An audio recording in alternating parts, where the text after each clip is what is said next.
जय श्री कृष्ण। श्रीमद् भगवत गीता अध्याय 12 भक्ति योग। आगे सुनते हैं। यदि तुम भक्ति योग के विधि विधानों का भी अभ्यास नहीं कर सकते तो मेरे लिए कर्म करने का प्रयत्न करो, क्योंकि मेरे लिए कर्म करने से तुम पूर्ण अवस्था सिद्ध को प्राप्त होगे। किंतु यदि तुम मेरे इस भावनामृत में कर्म करने में असमर्थ हो तो तुम अपने कर्म के समस्त फलों को त्याग कर कर्म करने तथा आत्मस्थित होने का प्रयत्न करो। तात्पर्य, हो सकता है कि कोई व्यक्ति सामाजिक, पारिवारिक या धार्मिक कारणों से या किसी अन्य अवरोधों के कारण कृष्ण भावनामृत के कार्यकलापों के प्रति सहानुभूति तक दिखा पाने में अक्षम रहे। यदि वह अपने को प्रत्यक्ष रूप से इन कार्यकलापों के प्रति जोड़ ले तो हो सकता है कि पारिवारिक सदस्य विरोध करें या अन्य कठिनाइयां उठ खड़ी हों। जिस व्यक्ति के साथ ऐसी समस्याएं लगी हों उसे यह सलाह दी जाती है कि वह अपने कार्यकलापों के संचित फल को किसी शुभ कार्य में लगा दे। ऐसी विधियां वैदिक नियमों में वर्णित हैं। ऐसे अनेक यज्ञों तथा पुण्य कार्यों अथवा विशेष कार्यों के वर्णन हुए हैं जिनमें अपने पिछले कार्यों के फलों को प्राप्त किया जा सकता है। इससे मनुष्य धीरे धीरे ज्ञान के स्तर तक उठता है। ऐसा भी पाया गया है कि कृष्ण भावनामृत के कार्यकलापों में रुचि न रहने पर भी जब मनुष्य किसी अस्पताल या किसी सामाजिक संस्था को दान देता है तो वह अपने कार्यकलापों की गाढ़ी कमाई का परित्याग करता है। यहाँ पर इसकी भी संस्तुति की गई है, क्योंकि अपने कार्यकलापों के फल के परित्याग के अभ्यास से मनुष्य क्रमशः अपने मन को स्वच्छ बनाता है और उस विमल मन स्थिति में वह कृष्ण भावनामृत को समझने में समर्थ होता है। कृष्ण भावनामृत किसी अन्य अनुभव पर आश्रित नहीं होता, क्योंकि कृष्ण भावनामृत स्वयं मन को विमल बनाने वाला है। किंतु यदि कृष्ण भावनामृत को स्वीकार करने में किसी प्रकार का अवरोध हो तो मनुष्य को चाहिए कि अपने कर्म फल का परित्याग करने का प्रयत्न करे। ऐसी दशा में समाज सेवा, समुदाय सेवा, राष्ट्रीय सेवा, देश के लिए उत्सर्ग आदि कार्य स्वीकार किए जा सकते हैं, जिससे एक दिन मनुष्य भगवान की शुद्ध भक्ति को प्राप्त हो सके।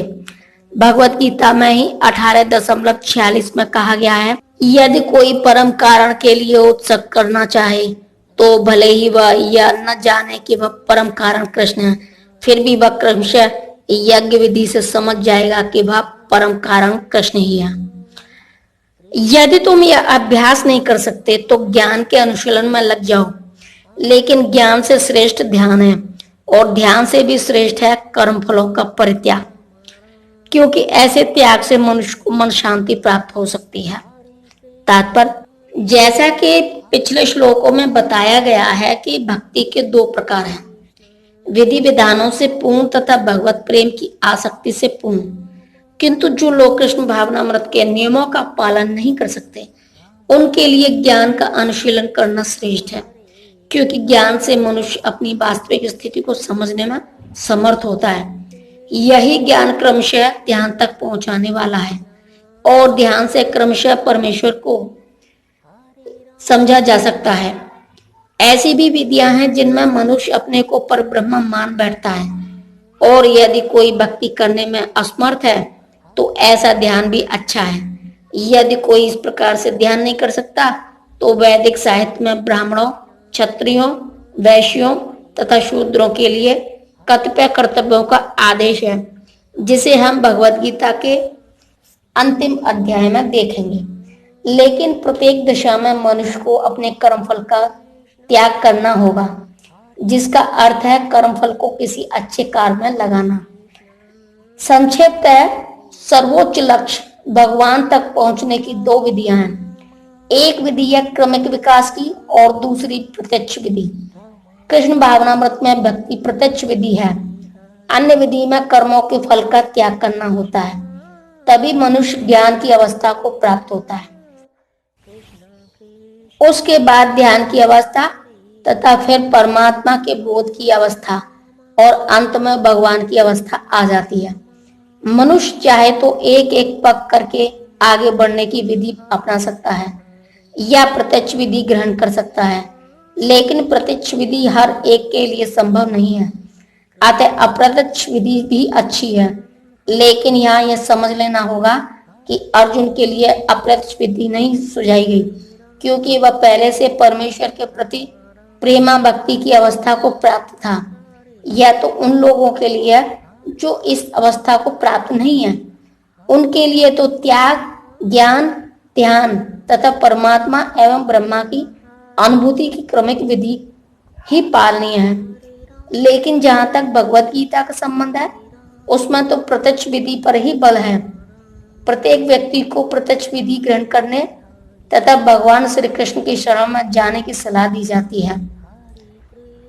जो किसी से द्वेष नहीं करता, लेकिन सभी जीवों का दयालु मित्र है, जो अपने को स्वामी नहीं मानता और मिथ्या अहंकार से मुक्त है, जो सुख दुख में संभाव रखता है, सहिष्णु है, सदैव आत्म संतुष्ट रहता है, आत्म संयमी है तथा जो निश्चय के साथ मुझ में मन तथा बुद्धि को स्थिर करके भक्ति में लगा रहता है, ऐसा भक्त मुझे अत्यंत प्रिय है।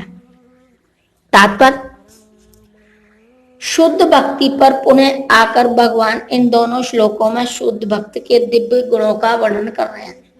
शुद्ध भक्त किसी भी परिस्थिति में विचलित नहीं होता, न ही वह किसी के प्रति ईर्ष्यालु होता है, न वह अपने शत्रु का शत्रु बनता है।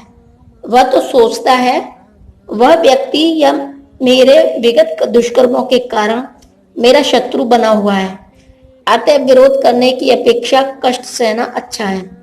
श्रीमद् भागवत में 10.14.8 में कहा गया है, जब भी कोई भक्त मुसीबत में पड़ता है तो वह सोचता है कि वह भगवान की मेरे ऊपर कृपा ही है, मुझे अपने विगत दुष्कर्मों के अनुसार इससे कहीं अधिक कष्ट भोगना चाहिए था। यह तो भगवत कृपा है कि मुझे मिलने वाला पूरा दंड नहीं मिल रहा है, भगवत कृपा से थोड़ा ही दंड मिल रहा है।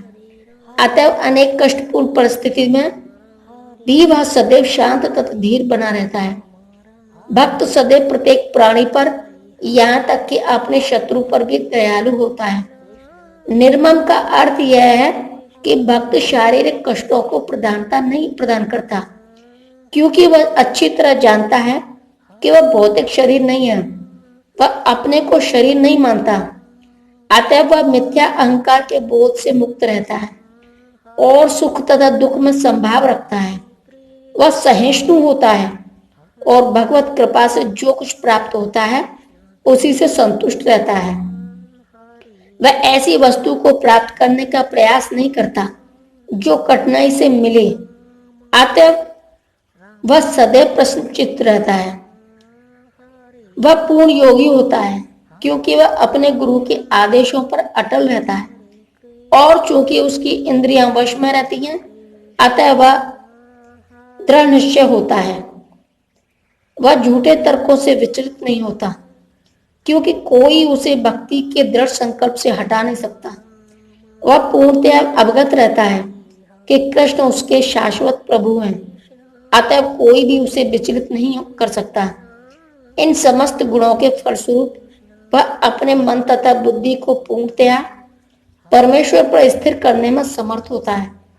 भक्ति का ऐसा आदर्श अत्यंत दुर्लभ है, लेकिन भक्त भक्ति के विधि विधानों का पालन करते हुए उसी अवस्था में स्थित रहता है, और फिर भगवान कहते हैं कि ऐसा भक्त उन्हें अति प्रिय है, क्योंकि भगवान उसकी कृष्ण भावना से युक्त कार्यकलापों से सदैव प्रसन्न रहते हैं।